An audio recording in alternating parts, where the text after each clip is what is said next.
ఎన్నికల సమయంలో కాంగ్రెస్ ఇచ్చిన హామీలు అమలు చేసిందా అండి? అది 100% అమలు చేసిందా? స్వతంత్ర భారతదేశంలో ఏ పొలిటికల్ పార్టీ అయినా కూడా మేనిఫెస్టోలలో పెట్టినటువంటి హామీలు 100కి 100 అమలు చేసే ప్రయత్నం చేస్తారు. కానీ ఎంత దాకా వస్తారు? 100కి 100 మార్కులు తెచ్చుకోవాలని నువ్వు కూడా చదువుతావు. 100కి 100 వస్తాయా?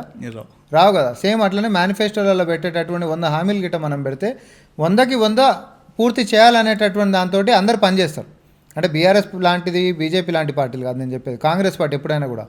సో ఎన్ని వీలైతే అన్ని మేము చేసుకుంటూ వస్తాం. యూ టేక్, ఇప్పుడు చూడు, మేము అధికారంలోకి ప్రమాణ స్వీకారం రాగానే ఫస్ట్ ఏదైతే ఈ రాష్ట్రంలో ప్రజలు మొత్తం ఇబ్బంది పడేటటువంటిది ఏముండే, గడిల పరిపాలన ఉంది, మొత్తం రాచరికం ఉంది, మనకి ఎవరికి స్వేచ్ఛా స్వాతంత్రం లేదంటే ఇక్కడ గౌరవనీయులు ముఖ్యమంత్రి వర్యులు ప్రమాణ స్వీకారం చేస్తుంటారు రేవంత్ రెడ్డి గారు, ఆడ కంచెలు దిగిపోతుండే.